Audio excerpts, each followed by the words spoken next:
akan ditutup Al-Qur'annya, kemudian disimpan di samping kita atau di meja, untuk kemudian kita lanjutkan dengan sharing ya, bukan tausiah. Kalau tausiah itu ustadz besar siapa anak gitu ya. Anak hanya belajar lebih dulu dari ibu-ibu semua.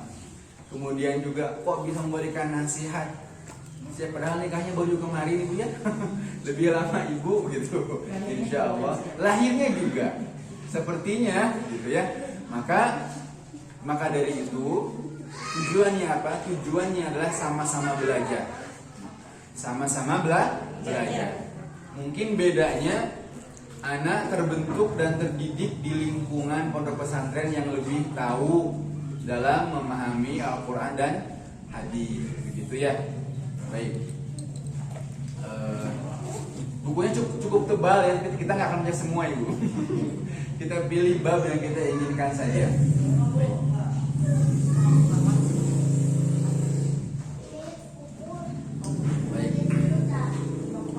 Alhamdulillah wassalatu wassalamu ala rasulillah wa ba'd. Kemarin kita mengusung tema nasihat ya, nasihat seorang ibu kepada putrinya yang mau dipinang oleh calon suami. Itu nasihatnya sahabat yang mulia Umamah bintul Harith. Ada 10 nasihatnya. Kemudian di pertemuan berikutnya nasihat seorang ayah kepada anaknya yang akan meminang, begitu ya. Itu nasihatnya Imam Ahmad kepada anaknya Abdullah ya. Baik. Nah, hari ini insya Allah kita sedikit demi sedikit pelan-pelan belajar bagaimana cara menjaga, memupuk, memelihara rumah tangga kita ya, dengan keluarga kita. Baik. Maka mudah-mudahan Allah Subhanahu wa taala memberikan keberkahan keluarga kita, atau Allah Subhanahu wa taala berikan jalan keluar dari semua masalah di keluarga kita, sehingga kita bisa terukur dengan kategori rumah tangga yang apa Bu, yang 3 itu? Sakinah, mawaddah, warahmah, atau istilahnya apa? Samawa ya. Samawa, sakinah, mawaddah, warahmah. Baik. Hari ini kita singgung yang pertama deh, dengan sakinahnya dulu ya. Dengan sakinahnya dulu, berangkat dari salah satu ayat. Biar lebih enak, anak kasih tahu suratnya. Ibu boleh lihat surat Ar-Rum ya. Surat ke-30. Ayatnya ayat 21 kayaknya. Anak cek dulu. Ar-Rum ayat ke-21 itu firman Allah Subhanahu wa taala tentang bagaimana sakinah dalam keluarga. Ya. Wa min ayatihi, lama bisa dikit. Ini aja lama ya. Enakan pakai Al-Qur'an. Ya, Ar-Rum surat ke-30 Ibu urutannya, urutan surat ke-30 ayat ke-21. Ayat ke-21 itu firman Allah Subhanahu wa taala yang berbunyi, "Wa min ayatihi an khalaqalakum min anfusikum azwajan litaskunu ilaiha." Ya. Ada kalimat litaskunu ilaiha. Wa ja'ala bainakum mawaddatan wa rahmah. Jadi ternyata sakinah dulu, baru ada mawaddah dan rahmah. Begitu ya. Jadi kita bahas sakinah dulu nih. Apa itu sakinah? Perhatikan ayat tadi ya. Artinya di antara tanda-tandanya Allah Subhanahu wa taala adalah penciptaan langit dan salah yang atasnya. Di antara tanda-tandanya Allah Subhanahu wa taala adalah ketika Allah menciptakan untuk kalian wahai kaum laki-laki min anfusikum, dari diri kalian, azwaja, pasangan-pasangan, litaskunu ilaiha. Untuk apa? Apa artinya Bu? Litaskunu di situ? Ada yang bukan terjemah? Untuk menenangkan, ya, untuk menenangkan. Jadi sakinah itu artinya tenang, tentram, aman, nyaman. Nah, maka adanya pasangan tujuannya itu tentram, aman, nyaman. Makanya ada istilah jomblo galau ya. Nah begitu, karena belum punya pasangan. Yang sudah punya pasangan, insya Allah tentram, nyaman dan tenang. Begitu. Nah maka dari itu, apa tujuannya? Tujuannya adalah agar kita tentram dan nyaman. Maka tugas berat seorang istri adalah sakinah ini.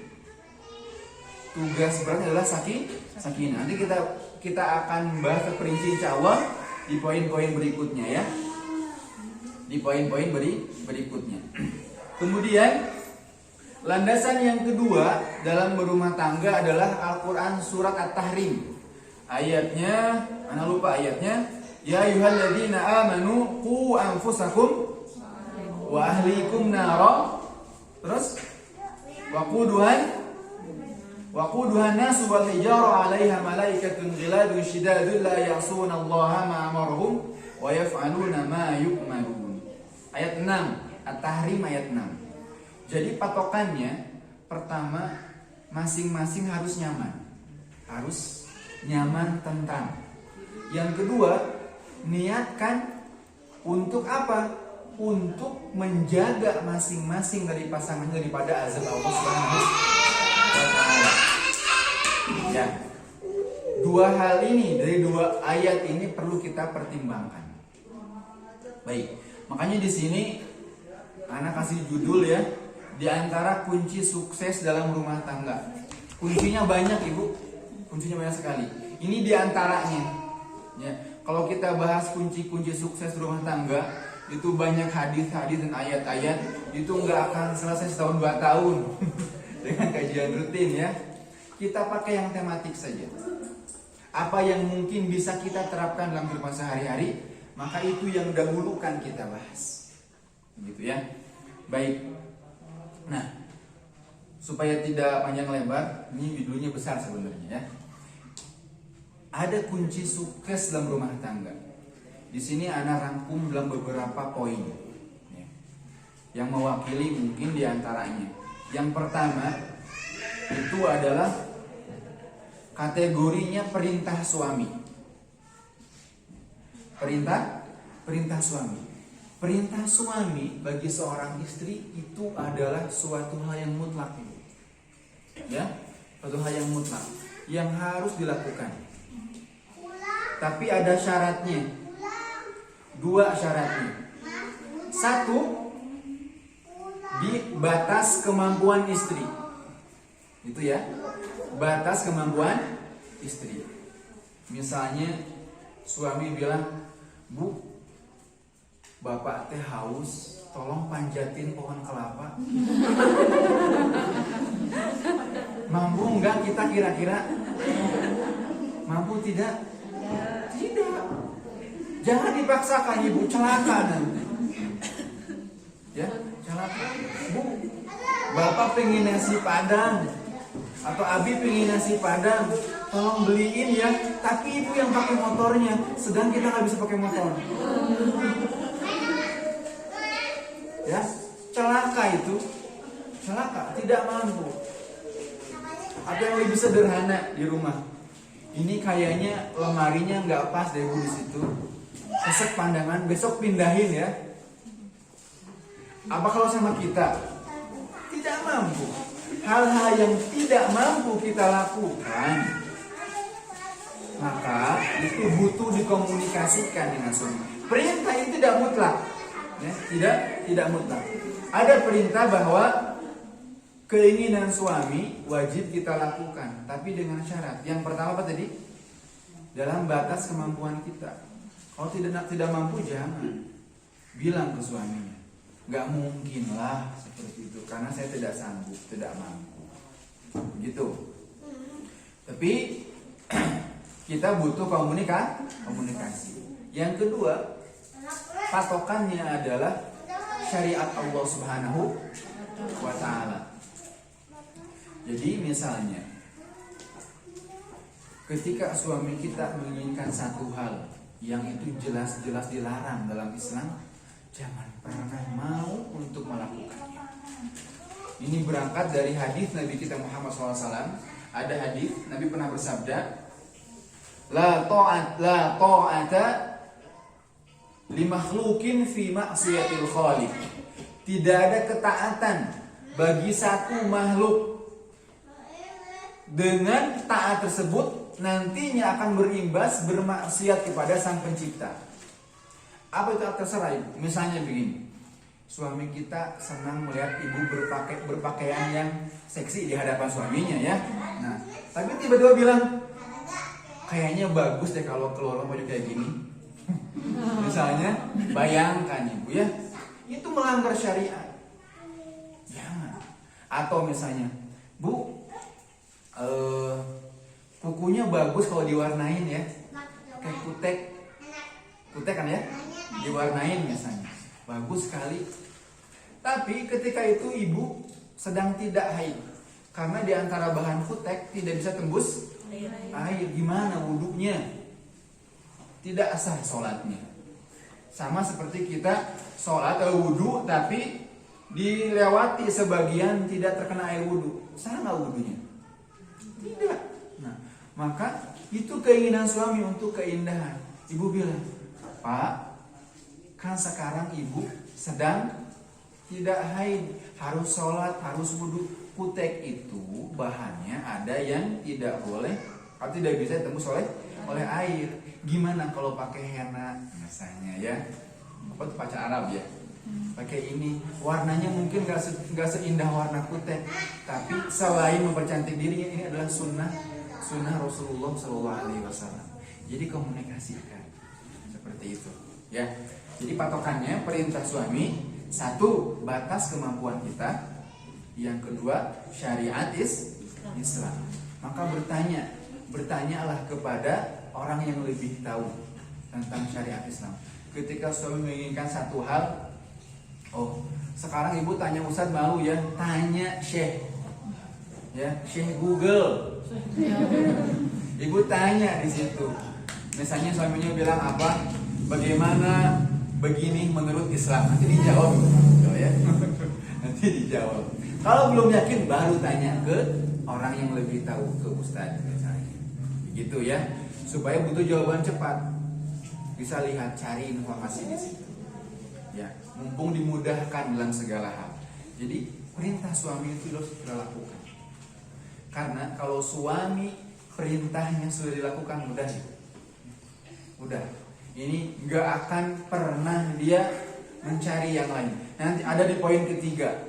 Di poin ketiga di antara kebiasaan Rasulullah. Ini berangkat dari perintah suami yang dilakukan. Patokannya dua ya. Poin yang kedua, dalam berumah tangga yang perlu kita jaga adalah jangan jadi perempuan nusyuj. Apa itu nusyuj? Disebutkan dalam Al-Quran surat An-Nisa ayat 34 kayaknya, 34 sama ayat 128 ya. Ayat 34 sama 128 An-Nisa itu menceritakan apa itu nusyuj. Nusyuj itu istri yang mendominasi kepada suaminya, susah diatur oleh suaminya. Itu nusyuj. Dalam hal apa? Dalam hal mungkin tidak bisa diatur dalam syariat ya. Itu nusyuj. Maka suami berhak dia mengambil tindakan, satu menasehati, kalau masih tidak bisa juga, yang kedua boleh ditinggalin tempat tidurnya. Artinya nggak tidur bareng, bisa ranjang. Ya. Yang ketiga, udah dipisah ranjang masih juga begitu ya, nggak ada kangen-kangennya misalnya sama suami, maka boleh suami memukul istrinya dengan dorban ghairu mubarrih, dengan pukulan yang tidak meninggalkan bekas. Tujuannya apa dipukul? Belum pernah suaminya mukul, tiba-tiba mukul, kaget istrinya. Ada apa ini? Begitu ya. Tapi bukan mukul di tempat-tempat yang berbekas, pukul di sini ceplak tangan 5. Tidak ya, atau di mana gitu, tidak. Dipukul di tempat-tempat yang tidak berbekas, seperti di kaki. Begitu ya.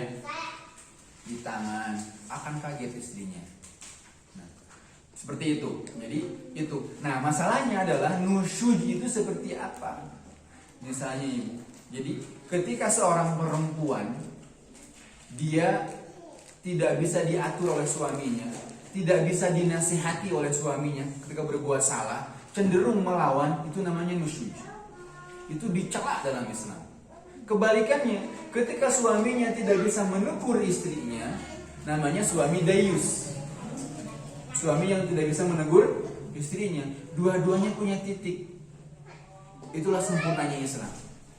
Maka bagaimana caranya agar kita tidak nusyuz? Sering-seringlah komunikasi dengan suami.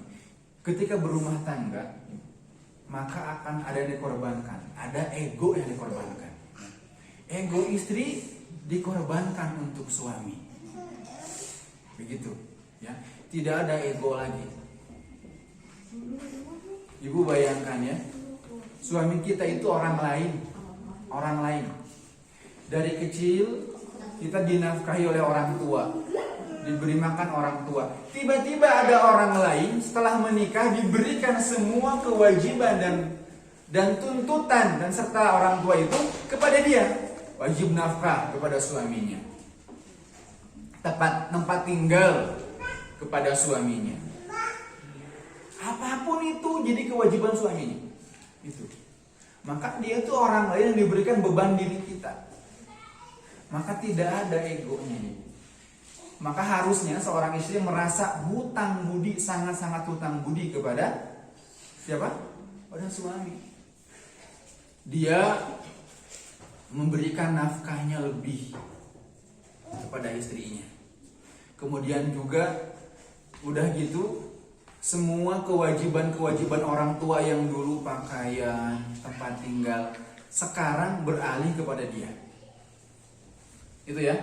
Maka hal yang seperti ini seharusnya perempuan berpikir bahwa, kaum nisa berpikir bahwa begitu mulianya suami saya mengorbankan semua nafkahnya, dia bekerja siang sampai dari pagi sampai siang sampai malam, kemudian pulang ke rumah dia dapati istrinya mencak-mencak ibu. Wow, gimana rasanya? Yang perlu diperhatikan ibu, laki-laki tidak suka kejutan, itu ya. Jadi jangan diberi kejutan, apa adanya saja. Tapi perempuan suka kejutan, begitu ya. Tiba-tiba pulang ke rumah disimpan di samping kasur warna merah apa itu, pasti buka cincin indah sekali. Ya, jadi laki-laki itu nggak suka kejutan, tapi perempuan ibu suka kejutan. Ibu boleh minta, Bi, sekali-kali dong kasih kejutan, boleh. Tapi perempuan, laki-laki tidak suka dikasih kejutan. Ibu bilang begini, nanti pulang ada surprise loh. Itu suami itu kaget loh. Ada apa nih? Ada hal apa nih? Karena suami itu berpikir halnya jauh ke depan. Ada masalah apa nih? Surprise apa nih? Apakah hal yang positif atau negatif? Pulang ke rumah tidak konsentrasi di jalan. Jangan. Kejutannya itu cukup di rumah dengan kita apa adanya. Itu ya, dalam penampilan. Tapi istri sangat senang diberikan kejutan. Gitu ya. Nah, maka dalam hal ini ada satu hal yang perlu kita sepakati, yaitu ego. Biasanya istri ingin memberikan kejutan sebagaimana kejutan yang dia rasakan. Ya, tidak seperti itu. Suaminya itu pingin apa adanya. Tapi bukan pakai daster juga. Gitu ya. Maksud apa adanya itu normal seperti biasa. Jangan dikaget-kagetkan. Jangan dibuat penasaran, ya. Berbeda itu. Nah, jadi tadi apa? Jangan berikan kejutan ke suami. Pertama, korbankan ego kita sebagai seorang istri. Udah, kita milik suami. Korbankan ego kita. Apa yang suami inginkan, berikan. Ya, berikan.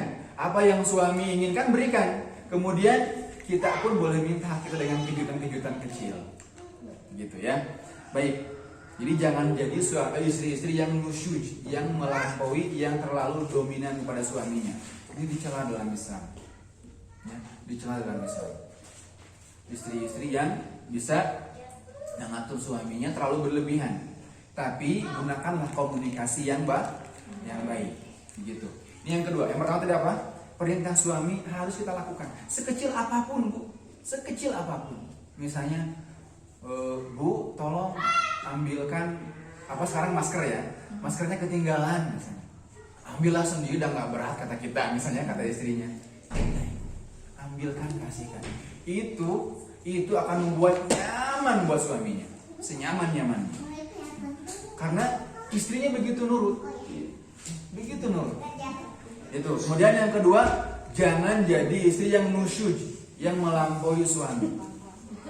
Ya, seperti itu. Ya, ada yang ketiga, Bu. Yang ketiga. Ini mungkin kita berpikir yang ketiga ini kok beda. Yang ketiga ini adalah dalam berumah tangga, pisahkan mana harta suami, mana harta istri. Begitu, Bu ya. Terkadang kita termakan definisi suami. Apa itu? Semua uang milik istri. Ya, termakan definisi itu. Ibu, harta suami, harta istri, dipisahkan. Jadi tahu ini dompet suami, ini dompet istri, begitu ya. Beda. Tujuannya apa? Ibu, cinta itu tidak selamanya ada. Makanya Islam memberikan solusi yang namanya tolak. Ibu, tolak menulis ke situ. Ada namanya tolak ya. Meskipun itu dibenci dalam Islam, tapi mungkin terjadi jika seandainya kita persiapkan dari awal. Ya. Kalau cinta karena fisik, Bu, menikah, betul kata Nabi, menikah itu karena 4 hal ya. Pertama karena apa? Keturunannya, karena nasabnya, ibu lihat nasabnya. Orang kafir juga sama, lihat nasabnya, orang kaya, orang terpandang menikah.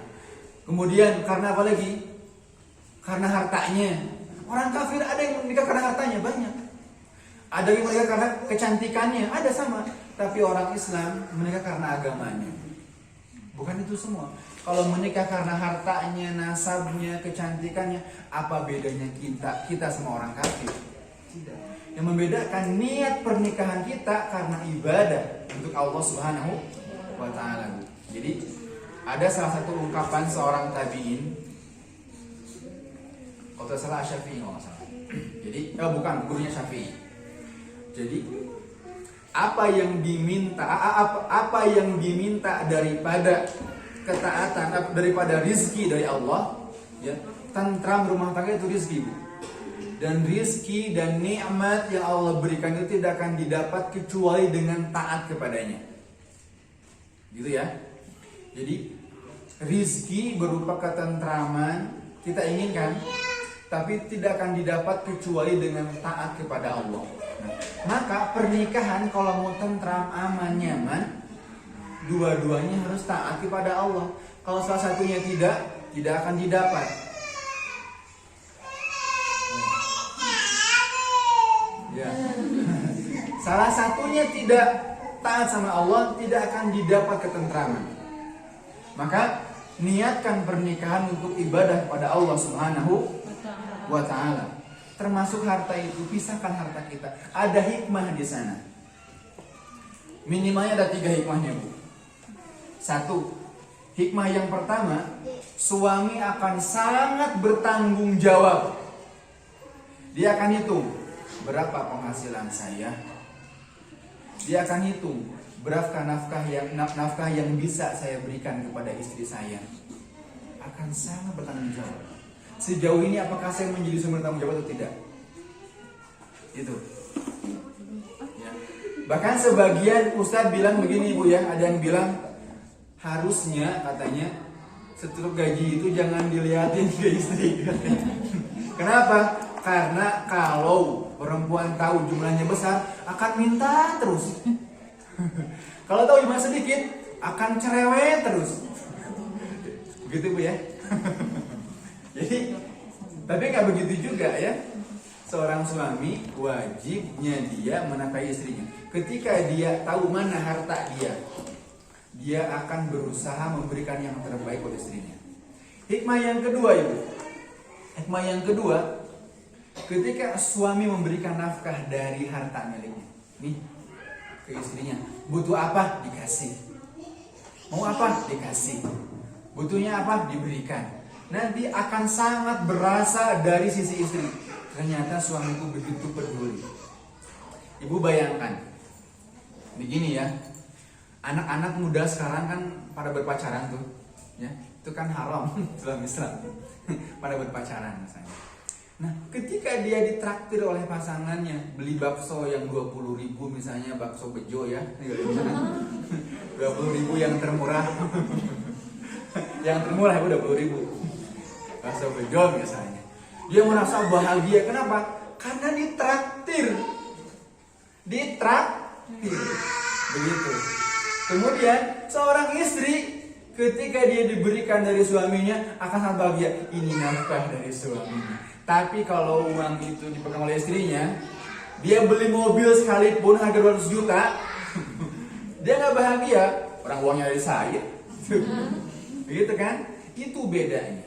Makanya Islam mengatur, bedakan mana harta istri, mana harta suami, supaya lebih mensyukuri akan hal itu.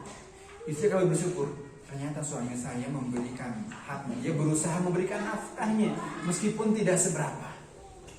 Begitu ya. Nah, kemudian hikmah yang ketiga,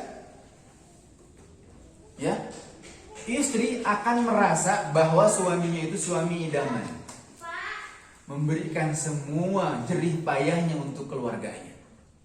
Itu hikmahnya, Bu.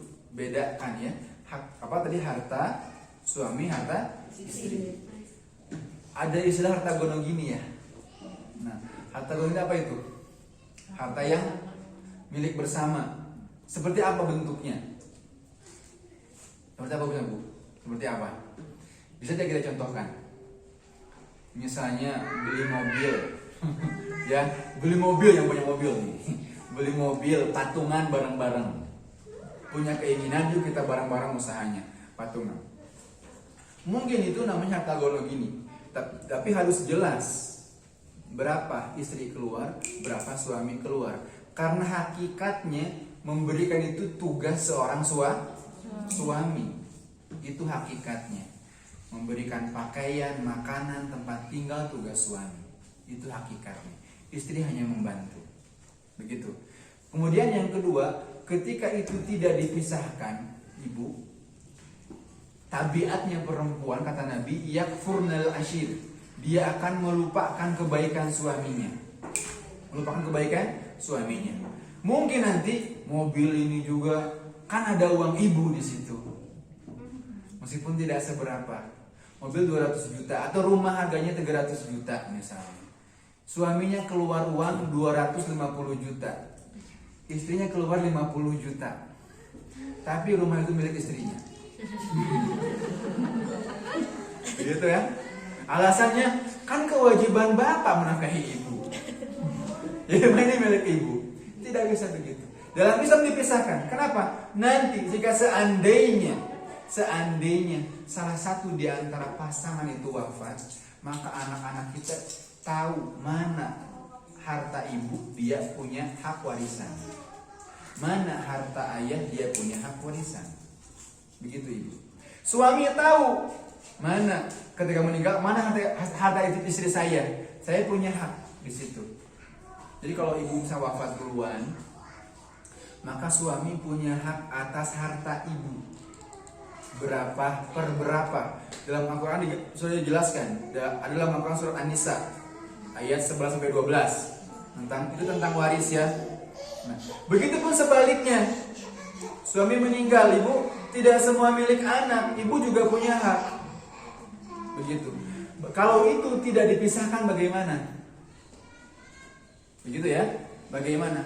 Maka mulai dari sekarang ibu, kalau misalnya suami bilang, ya udahlah, ini pegang sama ibu, tapi harus tahu bahwa berapa nafkah yang suami biasa berikan. Bahkan ibu, misalnya suami kita memberikan nafkah 2 juta per bulan, misalnya diberikan kita gunakan.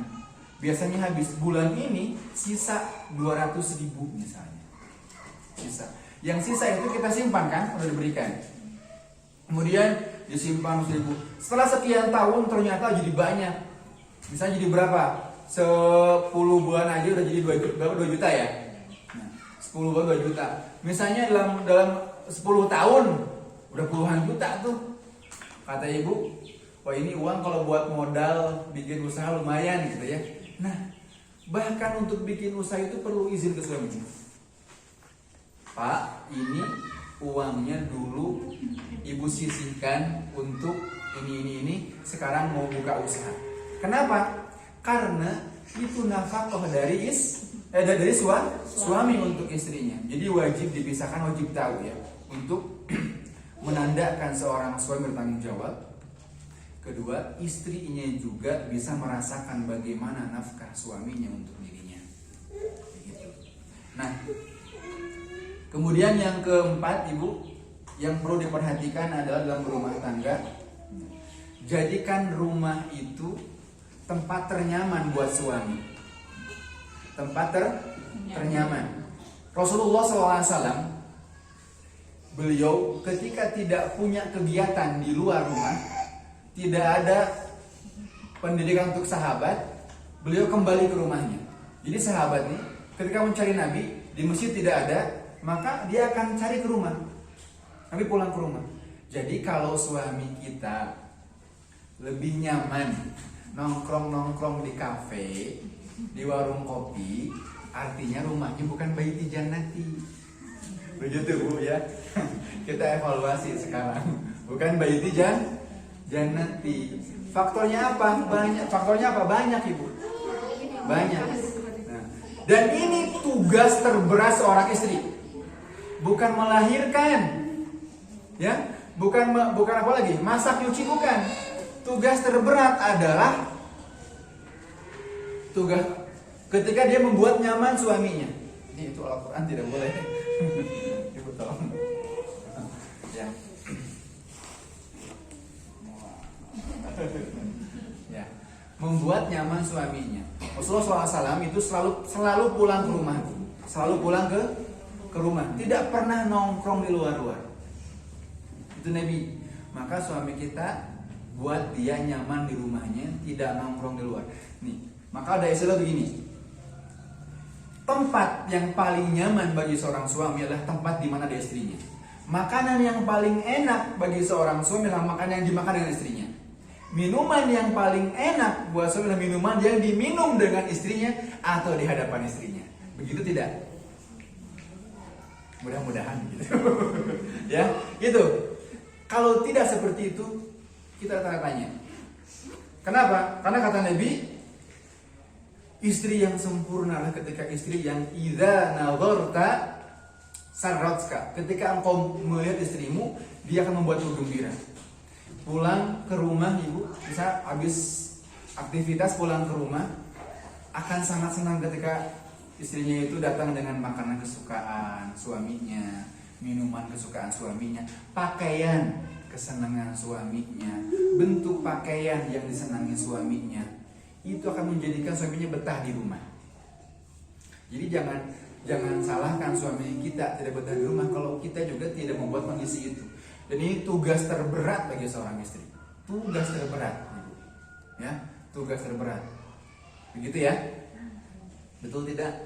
Kok diam? Kayaknya ngelamun, apa nih yang salah kayaknya di rumah? Si bapak sering pergi gitu ya. Nah itu.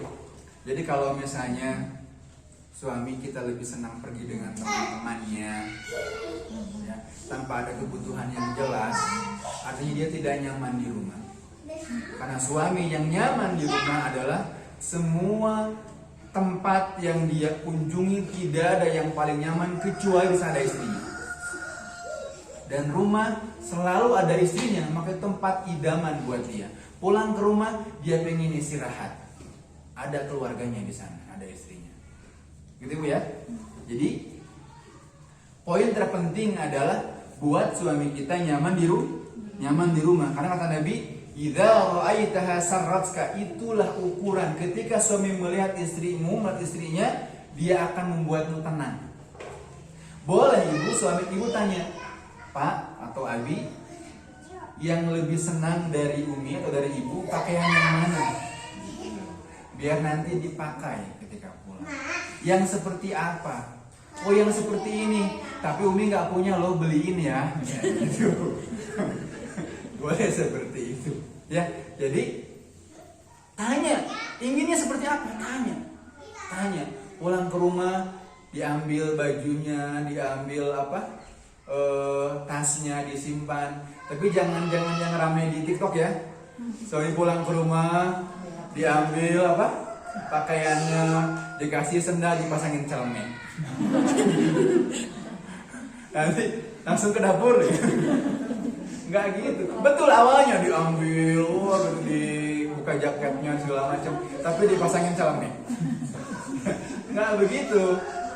Jadi buat dulu yang nyaman dulu, pulang ke rumah yang nyaman dulu ya, biar dia nyaman. Kalau sudah nyaman, insya Allah akan berikan apapun yang ibu minta. Ya. Taati perintahnya, jangan melebihi suami dalam segala hal. Turunkan ego kita. Kemudian yang ketiga, harus tahu mana harta suami, mana harta kita. Yang keempat tadi apa? Apa yang terakhir? Buat suami kita nyaman di rumah. Bagaimanapun caranya buat dia nyaman. Jangan salahkan suami kita kalau nggak betah di rumah, kalau kita buat dia nggak nyaman. Ya, masak makanan semaunya kita, nggak tanya dulu suaminya mau makan apa, misalnya begitu. Ya, mau makan apa, semur jengkol misalnya. Kita nggak suka bikinin. Kita nggak suka bikinin. Mau makan apa, makan ini nggak ada lauknya, SMS minta uangnya dong buat beli ini. Ya, seperti itu. Jadi buat dia nyaman di rumahnya. Ini poin keempat, sangat penting itu, sangat penting. Dan yang paling terakhir ibu, kiat terakhir adalah biarkan suami kita berbakti dengan ibunya. Kalau ibunya dia jaga, maka nanti kita pun akan dia jaga. Ibu perhatikan ya, berapa sih usia mertua kita sekarang? Paling 50 ya, ke atas. Atau ada 60, 70 misalnya. Berapa jatah usianya dibandingkan usia yang Nabi katakan bagi umatnya? 60 kata Nabi. Seandainya suami kita sekarang berbakti kepada ibunya, menomorsatukan ibunya dari kita, paling cuma 10 tahun, 15 tahun, sisanya dia kembali sama kita. Dan dia akan lebih menyayangi kita. Jadi jangan halang-halangi di saat dia ingin mengunjungi ibunya, ingin memberikan sesuatu kepada ibunya. Begitu, jangan halang-halangi. Karena sayangnya dia kepada ibunya itu wanita pertama yang dia jumpai. Maka berikutnya dia akan berbakti kepada ibunya, maka setelah itu dia akan menyayangi kita istrinya. Itu ya. Maka Masya Allah, ketika kita membiarkan suami kita berbakti kepada ibunya, maka timbal baliknya ibu, dia akan sangat sayang kepada kita. Tidak ada seorang suami yang sayang kepada ibunya, dia menyia-nyiakan istrinya. Tidak ada.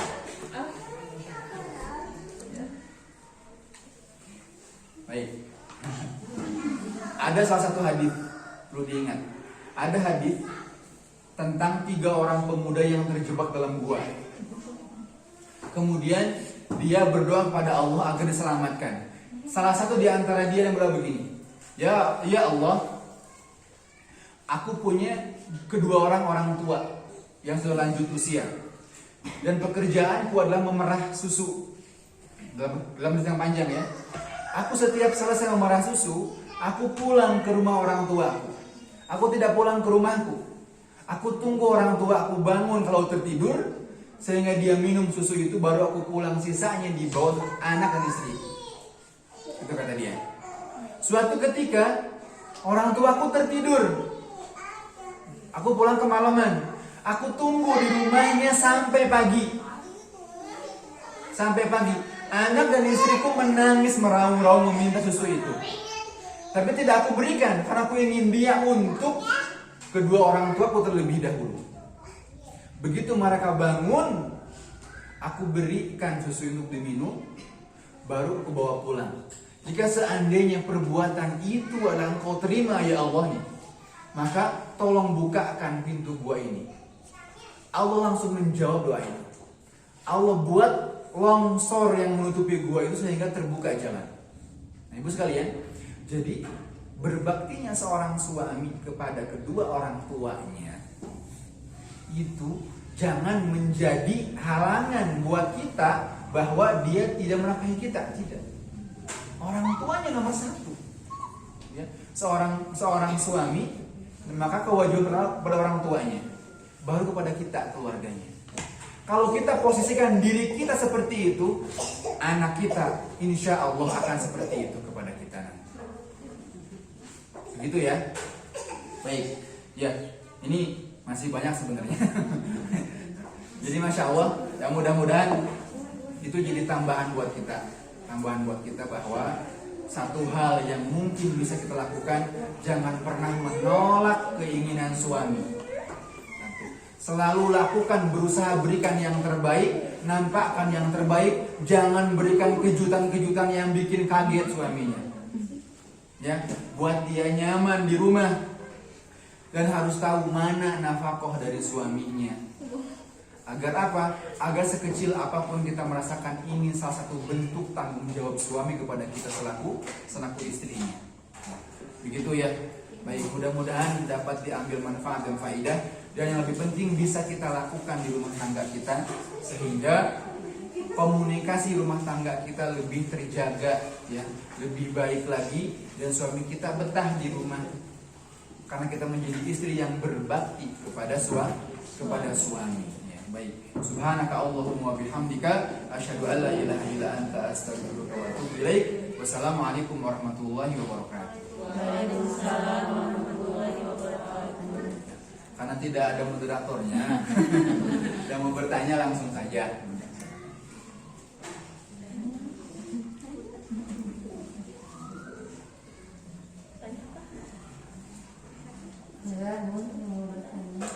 Ya, enggak.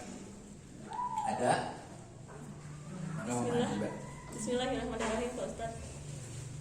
Makanya kalau kita jadi makmum sholat ya, kalau misalnya imam baca surah, apa makmum juga ikut baca surah atau cukup mendengarkan imam saja? Terus kapan dimulainya kita harus membaca Al-Fatihah? Apa harus menunggu imam selesai dulu baru kita membaca Al-Fatihah atau boleh berbarengan? Ya. Mohon penjelasannya. Baik, masya Allah, ini fikih ya. Jadi ada hadis begini: qiraatul imam, qiraatul ma'mum. Bacaan imam itu bacaan makmum. Tapi ada hadis yang lain, la sholata liman lam yaqra bi Fatihatil Kitab. Tidak dikatakan sholat bagi orang yang sholat itu tidak membaca Al-Fatihah. Begitu Ibu ya. Terkadang kita suka lalai sholat tidak baca Al-Fatihah. Begitu. Nah, kapan terjadi? Ketika bermakmum. Tapi tadi ada hadis bacaan imam, bacaan makmum, begitu ya. Nah, maka tidak mungkin hadis Nabi itu berbenturan. Tidak mungkin dalam syariat Islam berbenturan suatu perintah. Maka kata para ulama, al-jam'u bainahuma, menggabungkan dua hadis tadi, diambillah kesimpulan makmum harus baca Al-Fatihah. Kapan? Itu pertanyaannya. Orang waktunya singkat, ya kan? Misalnya imam baca Alhamdulillahirabbil alamin. Ada yang bilang dalam jeda itu kita baca Alhamdulillahirabbil alamin, gitu ya. Ar-Rahmanir-Rahim. Tapi kalau imamnya yang suka bacanya di wasol, ya, seperti tarawih di kita. Kapan kita bisa baca kalau begitu? Gak ada kesempatan. Nah, maka ada pendapat yang kedua dalam fikih, bacalah di saat imam selesai membaca Al-Fatihah sendiri. Jadi saat dia membaca surat-surat setelah Al-Fatihah. Kenapa? Karena mendengarkan bacaan imam itu, terutama Al-Fatihah, itu rukun. Al-Fatihah itu rukun sholat. Sedangkan surat setelahnya adalah sunnah sholat. Jadi kalau ibu begini misalnya, baca Al-Fatihah, waladhdallin amin, udah beres, bingung mau baca surat apa dan lupa, nggak punya hafalan, cuma Fatihah saja, udah aja ruku, nggak apa-apa, sah sholatnya sah. Tapi nggak gitu juga, gitu ya. Nggak gitu juga lah. Al-Quran kan banyak ya, cukup qul huwallahu ahad, Allahu akbar, nggak apa-apa. Kalau tidak punya hafalan dan tidak mungkin ya. Tidak punya apa. Jadi kita bisa baca di saat imam selesai membaca Al-Fatihah dan mengucapkan kalimat amin. Bisa baca. Dan jangan cepat-cepat dan jangan keras-keras mengganggu yang lain. Buat diri kita sendiri. Karena sholatnya jamaah. Kalau sholat sendiri ibu, bacaannya terdengar oleh sendiri. Kalau jamaah, jangan. Bahkan terdengar oleh sendiri juga nggak boleh. Jadi gimana? Pelan-pelan saja. Begitu. Karena kalau sampai terdengar oleh telinga kita, mengganggu yang lain juga. Begitu. Seakan kita tidak bermakmum. Begitu ya. Jadi bacaannya di saat selesai imam membaca Al-Fatihah dengan syarat tidak boleh dikeraskan juga. Meskipun kadang-kadang gini kan, gitu ya. Itu kalau sholat sendiri. Kalau berjamaah tidak. Pelankan, lebih pelan dari itu. Yang penting kita sadar baca Al-Fatihah. Gitu. Jadi karena kalau tidak baca nanti takutnya terkena hadis yang kedua, tidak dihitung sholat, bahaya gitu ya. Udah gitu juga kita takutnya kita lalai nanti ketika sholat, ngelamun aja, nggak baca apa-apa. Apa kalau imamnya baca surat yang tidak kita hafal ya, udah inget di dapur ingat tuh belum tutupin makannya tuh ada tikus gitu ya, atau masak belum mateng begitu. Seperti itu. Jadi dibaca setelah bacaan di imam. Ya, baik, barakallahu fiikum. Masih ada? Ada lagi Bu? Belakang. Kalau tidak ditanya kayak. Bapak, cara berbakti kepada orang tua yang sudah meninggal. Oh. Terus kalau jarang ke kuburannya itu karena jauh. Bagaimana gitu ya? Iya.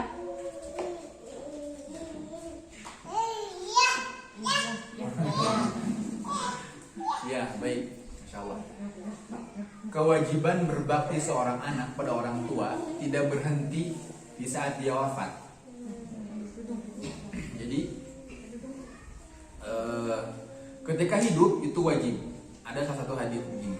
Bahkan jihadnya seorang anak adalah dengan berbakti kepada kedua orang tua. Ketika ada berpeperangan, ada seorang sahabat berkata, "Ya Rasulullah, aku ingin ikut berjihad." Nabi lihat, dia belum cakap untuk berjihad. Nabi lihat, "Aummuka hayy? Apakah ibumu hidup?" Kalau ibumu hidup, maka dengan ibumu itu jihadmu. Gitu ya. Ketika sedang hidup, itu jihadmu. Pertanyaannya, bagaimana kalau sudah wafat? Ketika hidup kita bisa datang berkunjung, memijit, memberikan makanan, menyenangkan dia. Kalau sudah wafat bagaimana? Ya, ada hal-hal yang perlu kita perhatikan. Yang pertama Ibu, doa. Itu ya, doa. Kewajiban berkunjung itu ketika hidup, bukan ke makamnya. Orang tua masih hidup tidak pernah kita kunjungi, udah meninggal sering ke makamnya. Ini salah ya. Jadi kewajiban mengunjungi itu satu apa? Ketika dia masih hidup, jangan dibiarkan begitu saja. Kunjungi terus. Orang tua semakin tua itu nggak butuh uang kita, cuma butuh hadir kita di situ. Butuh telinga kita mendengarkan ocehannya. Begitu ya. Maka dengarkan dan hadir di sana. Baik. Doa. Kenapa? Karena ada hadis yang mengatakan ada orang tua di akhirat nanti, para orang tua yang tiba-tiba dia naik tingkatnya di surga. Dia bertanya, "Ai ya Rabb, dari mana ini ya Allah? Aku tidak pernah amal ibadah sehingga berhak mendapatkan tempat yang setinggi ini di surga. Jadi nggak sebanding dengan amal ibadahku," kata dia. Kata Allah, "Waladuka istaghfaralak." Ada anakmu yang di dunia dia masih hidup dan dia senantiasa meminta ampunan untukmu. Berarti doa seorang anak, bukan doa orang lain. Doa orang itu umum. Terkadang ada anak yang saya tidak bisa berdoa, adalah nyuruh orang, "Tolong doakan bapak saya nanti dibayar ya." Nggak bisa begitu. Doa anak, doa anaknya. Begitu Ibu. Doa anaknya yang langsung bisa menyelamatkan orang tua kita. Satu. Yang kedua, silaturahmi dengan kerabat orang tua kita. Maka seorang anak ketika ayahnya meninggal, ibunya meninggal, dia kunjungi teman-temannya, kerabatnya, semua yang dulu ada hubungan silaturahmi dengan orang tuanya dia kunjungi. Itu yang Nabi ajarkan. Wasilatu biman, dan hubungan dengan orang-orang yang alaihi sila, dulu punya hubungan dengan orang tuanya. Dihubungi, dikunjungi. Begitu. Kemudian yang ketiga, tunaikan hutang orang tua kita kalau ada. Begitu. Ya, berdoa, kemudian silaturahmi, kemudian tunaikan hutang-hutang orang tua kita. Ada satu lagi cuma Ana lupa teks hadisnya. Ya, daripada Ana berdusta, Ana bilang lupa ya. Jadi ada 4 kewajiban seorang anak kepada mayit, kepada ibunya. 1 doa, yang kedua tadi apa? Silaturahmi, yang ketiga jika punya hutang tunaikan hutang-hutangnya itu. Nah, maka hal-hal itulah yang menjadi kewajiban kita dalam berbakti kepada kedua orang tua. Nah, adapun ziarah kubur itu kembali bukan kepada hak orang tua kita, karena mendoakan itu bisa di makam, bisa juga di sang sholat ibu. Ke makam setahun sekali paling ya yang berkunjung biasanya, kebiasaan begitu. Sedangkan kita sholat sehari berapa kali? 5 kali yang wajibnya, belum yang sunnahnya.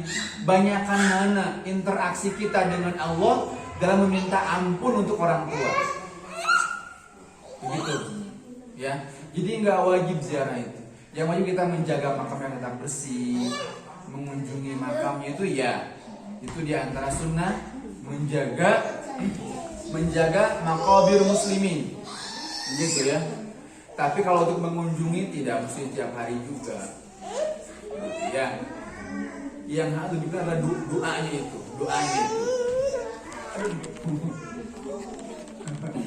Doanya itu untuk kedua orang tua kita. Begitu ya. Jadi dimanapun kita berada, doakan yang paling penting. Jika punya hutang tunaikan, hubungi teman-temannya, kerabat-kerabatnya yang dulu punya hubungan orang tua kita. Begitu.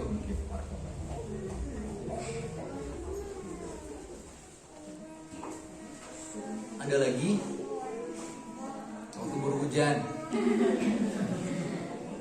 Ya, baik. Cukup ibu, cukup. Ya. Mudah-mudahan meskipun tadi kayak sepertinya poin ketiga tidak bisa kita terima ya, harta suami, harta istri, begitu ya. Biasanya tidak bisa menerima karena suami wajib setor biasanya begitu ya. Ya, dari sekarang kita latih. Nggak apa-apa uangnya disimpan di kita, tapi kita harus tahu yang mana uang suami sehingga nafkahnya jelas. Dan kita tidak merasa itu milik kita, sehingga kita tidak mensyukuri nafkah suami, meskipun itu cuman tidak seberapa dibanding penghasilan kita mungkin ya. Baik, begitu. Baik, cukupkan. Terima kasih atas kedatangannya. Selebihnya Ana serahkan kembali kepada sudah ada moderatornya. Ya. Mudah-mudahan dapat diambil manfaat atau faidah. Selebihnya mungkin nanti akan disampaikan oleh moderator dan kepala sekolah. Namun sebelum itu, alhamdulillah kita sudah punya bangunan ini ibu ya. Kemudian kita juga insya Allah mau menambah satu lagi. Ternyata anak-anak belajarnya terkadang bosan di kelas, baik itu yang MDA ataupun yang TK. Jadi kita ada berencana mau buat gazebo di belakang. Kita mau buat 3 gazebo di belakang, insya Allah. Sudah ada beberapa donatur, cuman untuk 3 gazebo kan lumayan ya. Jadi mungkin barangkali ibu mau jadi salah satu di antara tim donatur itu. Ya. Masalah ibu nanti mau jadi donatur, kami sangat berbangga insya Allah. Berapapun yang kita keluarkan itu akan ternilai di sisi Allah Subhanahu wa taala. Gitu ya. Dan mungkin dulu juga Ustadz yang dulu juga pernah pembuatan parkir ya. Nah, insya Allah sedang diproses. Memang butuh juga nanti biar sekalian gitu. Biar sekalian dengan yang ini. Mungkin bagi ibu silahkan yang mau ikut berpartisipasi, akan sangat kami hargai, gitu ya.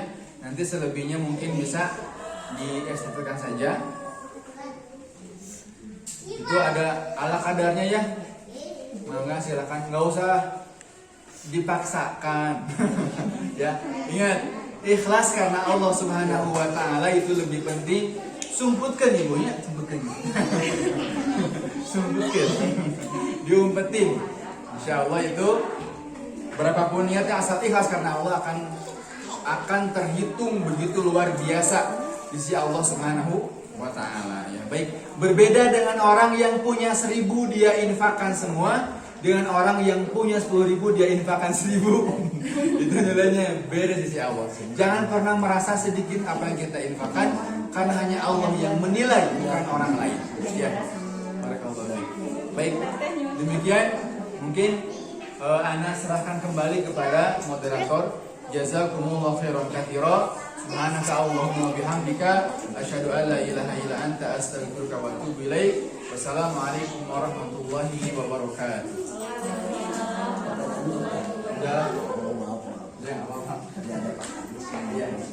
Baik, jazakallah khair kepada Ustaz Ferry yang sudah memberikan tausiahnya. Mudah-mudahan bermanfaat dan bisa diamalkan dalam kehidupan sehari-hari. Amin ya Allah ya Rabbal alamin. Baik, sebelum masuk ke informasi masalah sekilas TK dan MDA, dan begitu juga insya Allah nanti untuk TK yang baru insya Allah akan dibuka pendaftarannya, nanti akan diperjelas sama Ibu Cahyati. Jazakallahu khair atas perhatiannya. Kita tutup dengan membaca doa kafaratul majelis. Subhanaka Allahumma wa bihamdika asyhadu an la ilaha illa anta astaghfiruka wa atubu ilaik. Wassalamualaikum warahmatullahi wabarakatuh.